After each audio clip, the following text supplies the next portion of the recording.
Shalom. Praises, power, glory to Yahweh, Bahashem, Yahushai, Bahashem, Kaha Kodash. Yahweh being the name of the Father, who the world even calls God. Yahweh, meaning He exists. Bahashem, meaning in the name. Yahweh Shai, who the world even calls Jesus Christ. Yahweh Shai, meaning He is salvation. Bahashem, in the name. Rakaha Kodash, Spirit Holy. Double honors to the apostles and elders of Great Millstone who teach one and rule well, who taught me this truth. Peace and salutation to the Akyam, fellow laborers, the hopeful elect, pushing this truth and risking their own lives through the four corners of the earth. To the Akwatim listening, learning in sincerity and the truth and in silence, shalom. Akyam meaning brothers, Akwatim meaning sisters, shalom meaning peace be unto you.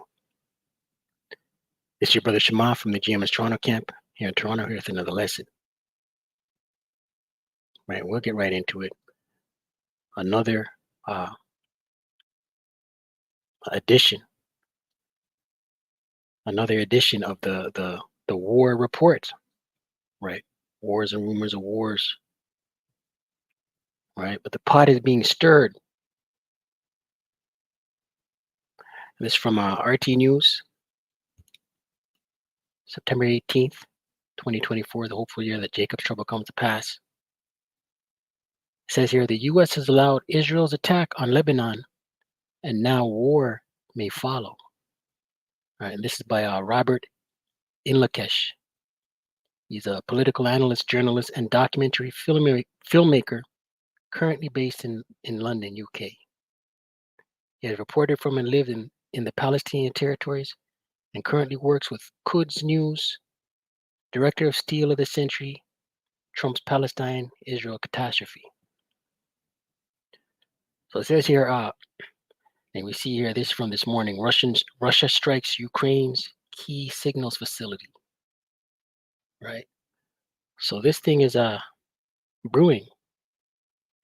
Look up here, it says Russian paratroopers ambush Ukrainian forces in Kursk region. Right? Things are intensifying. It says here, Washington claims it knew nothing of the unprecedented pager bombing attack, but its unconditional support enabled it.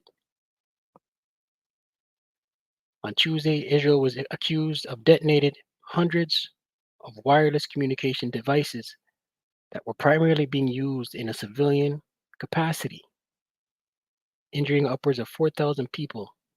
Although the details are still being ironed out, this attack will now force Hezbollah to make major decisions in retaliation. Right. The key here, it says hundreds of wireless communication devices that were primarily being used in a civilian capacity. Right. So that's everyday folk over there with their cell phones, their wireless devices being detonated in their pockets, in their hands, in their handheld, in their vehicles, right? Less than a day after the Israeli Security Cabinet officially adopted a new war goal of returning the displaced residents to areas close to the Lebanese border, an indiscriminate attack was carried out throughout Lebanon. This indicates that the war in Gaza has now expanded in the eyes of the Israel political and military leadership to include Lebanon. However, there are question marks surrounding how such an escalation will take shape. The U.S. role. Matter of fact, let's get a scripture.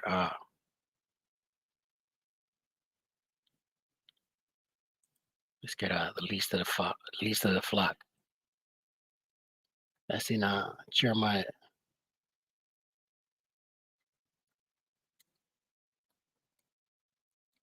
Right, because the land of Israel is going to do something to draw America the Great, Babylon the Great, into war. Jeremiah 49.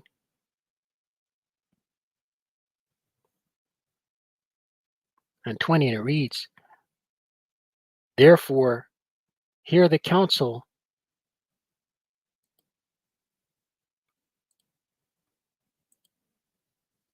of the Lord Yahweh that he hath taken against Edom, right? And who's in rulership? Esau, Edom, these ruling class elites.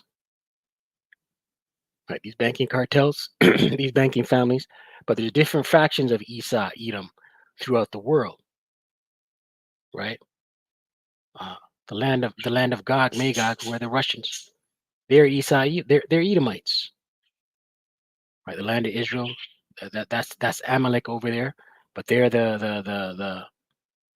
they are the chief house of the house of Edom, right? Scripture say it was given unto him a great sword. Let's get that real quick, right? So the Edomites are warmongers. They're bloodthirsty. Revelation 6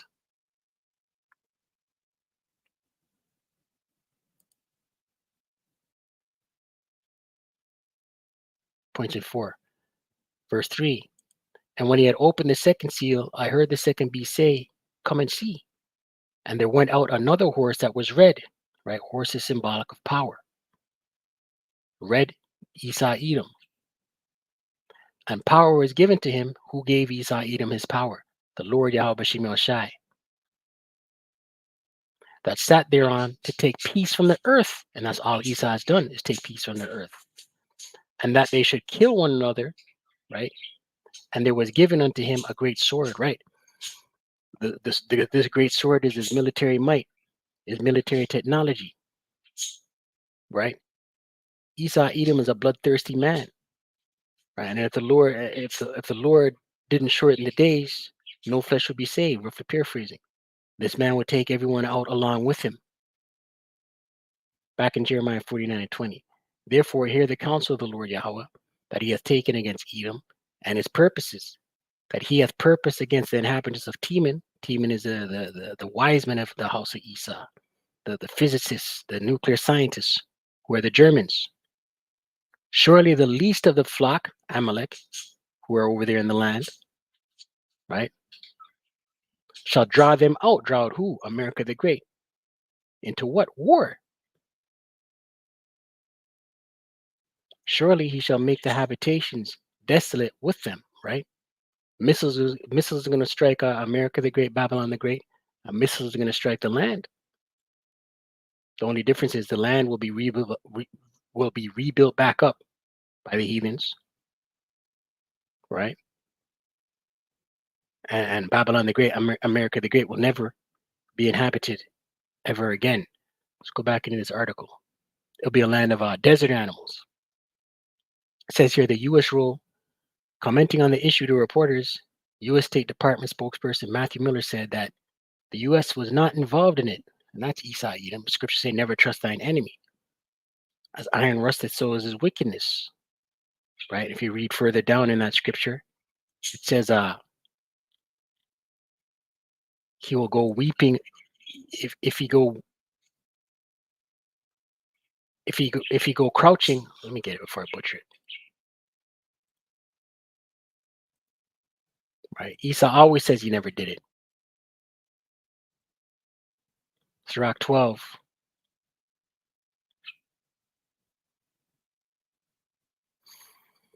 Points in 11.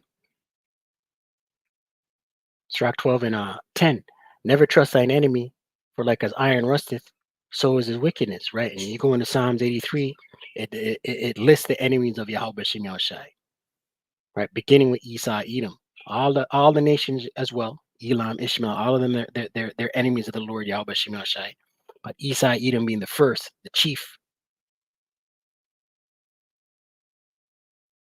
And if they're enemies of the Most High, they're enemies of the Israelites. Israel being a people before it's a place.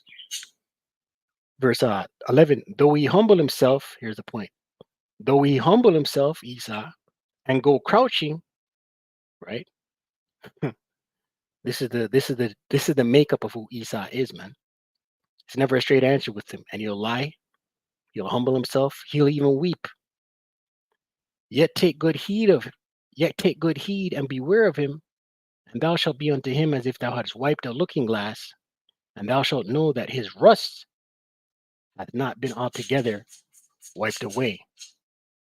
Right? So this wicked, diabolical madman, he'll always be the first to say, no, it wasn't us. Right? It says here, Matthew Miller said that the U.S. was not involved in it. The U.S. was not aware of this incident in advance. And at this point, we're gathering information. He then even went on. He then even went as far as suggesting that the U.S. government was gathering information, just as journalists around the world are. Listen, Esau Edom, right? All wars are bankers' wars, right? All wars had an event that led up into a full-blown war, right? All wars were proxy wars in the beginning, skirmishes. World War One began with the assassination of I can't remember his name, it's skipping me, but it began with an assassination, right? World War Two began with the invasion of Poland by Germany, right? But there were multiple incidents leading up into that. The Vietnam War began with the Gulf of Tonkin. That was an incident in the Gulf of Tonkin. The Korean War began with the incident with Pearl Harbor. It was always incidents leading up to the buildup of full blown war, right? So everything that pops off, trust me, uh, the elites are going to know because they are the string pullers. They're orchestrating things. While this was Washington distancing itself from the incident, it is almost comical for an American official to inform the media that the Biden administration has no special information from its ally on the incident, right? And America and Israel are allies. Taking this at face value, it is an embarrassing admission that the ally to which the U.S. has provided tens of billions of dollars worth of weapons and aid over the past 11 months does not even have channels of dialogue to discuss an attack which could lead to a regional war. Even if we are to assume that the US had no idea about the attack, which is doubtful, the mere fact that American bipartisan support for Israel throughout the course of its war on Gaza has not buckled under immense international condemnation is telling. Every single organ of the United Nations has been ringing the alarm bells accusing Israel of committing war crimes. And even the United Kingdom has decided to cancel 30 of some 350 weapons licensing contracts over violations of international law. While the U.S. has continually stated that it seeks to de escalate tensions and that it disapproves of an Israel Lebanon war, at best it is doing nothing to stop it. Right? Scriptures say the king's heart is in the hand of the Lord, Proverbs 21. All right, let's get it. Right? The Lord is pulling all nations into war. This is the Lord's will. Proverbs 21:1. The king's heart, the rulers, their heart, their mind is in the hand of the Lord Yahweh as the rivers of water, right? Just like the minds of these rulers are in the hands of the Lord Yahweh Shem Shai. As the rivers of water, he turneth it whithersoever he will, right? Wherever the Lord, whatever direction the Lord wants it to go, it's going to go. And what is the direction that the Lord wants it to go? Full blown, all out war,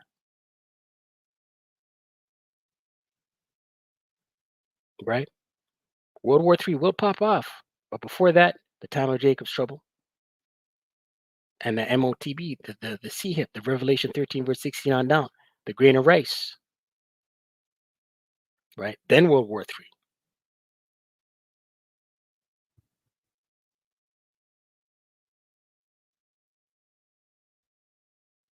If the U.S. government were truly so out of the loop with Israel's escalatory steps and really wanted to stop a regional war, the wake-up call should have come at the end of July, when Israel bombed a civilian apartment building in Beirut's southern suburb of Dahia, killing Hezbollah commander Fouad Shukr, then only hours later assassinated the leader of Hamas, Ismail Haniyeh in Tehran. This would have been the time when the Americans put pressure on the Israelis to stop. Instead, the U.S. government decided to do the very opposite. At the United Nations Security Council session called to discuss the issue, they condemned Iran. On top of this, just under 2 weeks later, the U.S. decided to approve a $20 billion weapons package for Israel. Right? That's enough on that. You get the point. But what's going to happen is, what does the scripture say? These Ishmael is going to band together, man. Right? Ishmael is going to resort back to his nature. Second Ezra 15 and 29. It reads 15 and 28. Second Ezra 15 and 28. Behold, a horrible vision, and the appearance thereof from the east, where the nations of the dragons of Arabia, right? The nations of the dragons of Arabia, right? The Arabs, the Persians, Iran,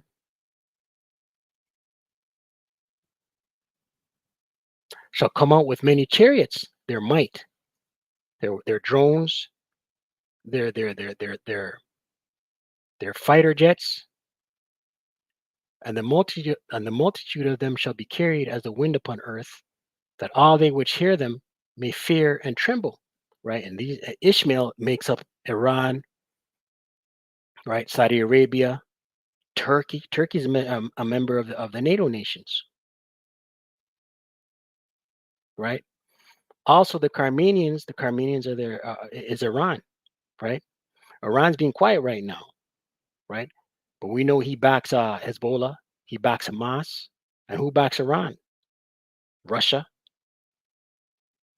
Also, the Carmenians, who is Iran, raging in wrath, shall go forth as the wild boars of the wood, and with great power shall they come and join battle with them, right? So we know the Islamic states are going to band together, right? Jordan, Lebanon, and shall waste a portion of the land of the Assyrians, America the Great, Babylon the Great, right? The narrative has been being pushed for decades now of tea attacks. And then shall the dragons, right, Ishmael and them, have the upper hand, remembering their nature, right? And what is their nature? It says in Genesis 6 that he is a wild man.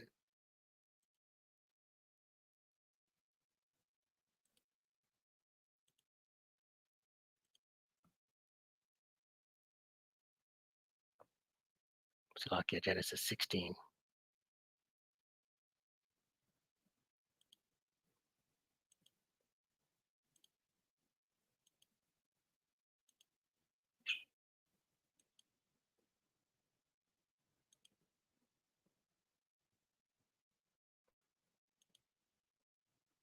This is the account of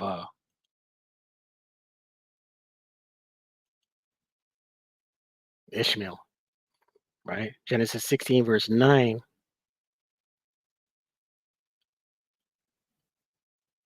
We'll read from 8. Verse 8. Genesis 16, verse 8. And he said, Hagar, Sarai's maid, whence comest thou? And whither wilt thou go? And she said, I flee from the face of my mistress Sarai. Hagar was a handmaid of Sarai, who later became Sarah, right? Sarai, who later became Sarah, was the wife of Abraham. And the angel of the Lord said unto her, Return to thy mistress and submit thyself under her hands. And the angel of the Lord Yahweh said unto her, I will multiply thy seed exceedingly, that it shall not be numbered for multitude. And the angel of the Lord Yahweh said unto her, Behold, thou art with child, and shalt bear a son, and shall call his name Ishmael, right? And the name Ishmael, right, who was a son of Abraham,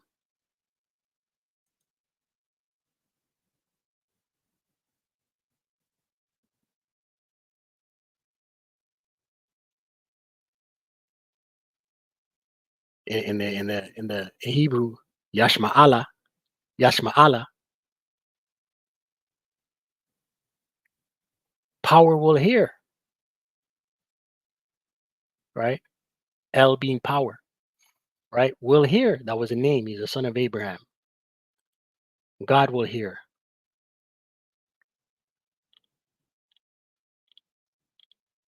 Go back into it. And shall call his name Ishmael, because the Lord Yahweh hath heard thy affliction. Here's the point. and he will be a wild man, right? So we just read the dragons of Arabia will remember their nature, and he will be a wild man. His hand will be against every man, and every man's hand against him, and he shall dwell in the presence of all his brethren, right? So this nature of Salakia, of Ishmael, he's about to return to his wild man roots, right? He's about to listen. We see war accounts and war documentaries of how Ishmael gets down, man. He doesn't play.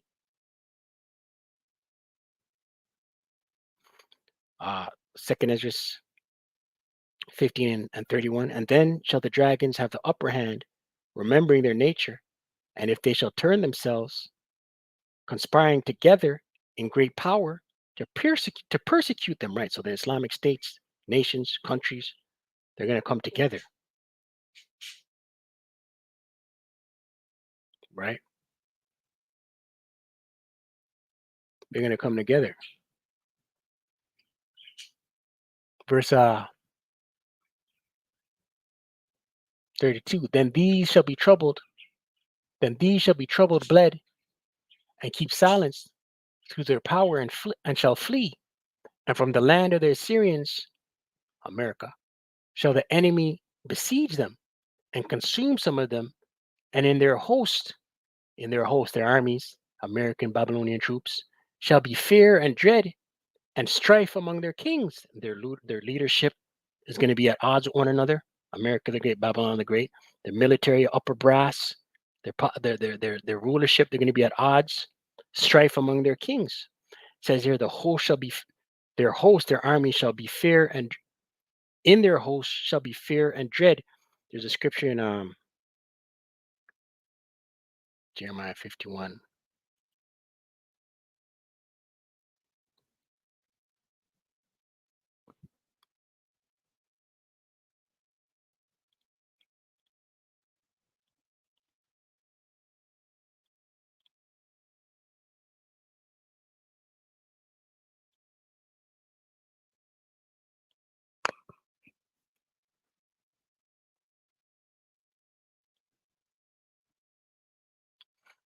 Points in 30. Jeremiah 51 and 29. And the land shall tremble in sorrow, for every purpose of the Lord Yahweh shall be performed against Babylon. Right? And what is the purpose of Yahweh Shem Shai against Babylon? Destruction. Thermonuclear intercontinental ballistic missiles. To make the land of Babylon a desolation without an inhabitant. Here's the point. The mighty men of Babylon have forborne to fight. Let's read this in the NLT. Jeremiah 51 and 30 in the NLT.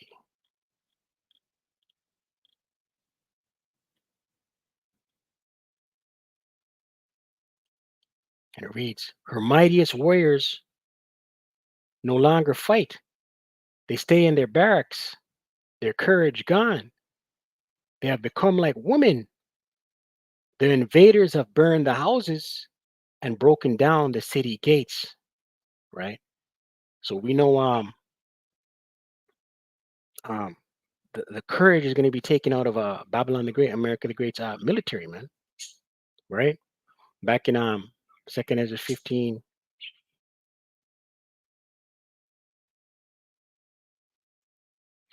Second Ezra 15 and 34.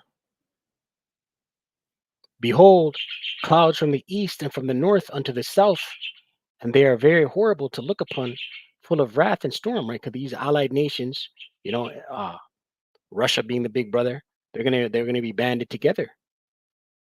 Right? These clouds from the east and from the north unto the south are their fighter jets, their planes, their drones, full of wrath and storm.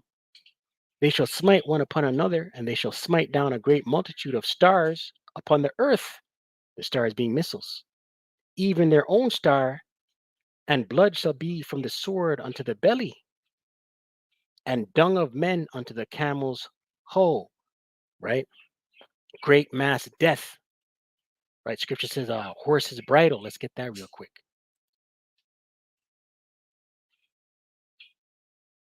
It's in Revelation.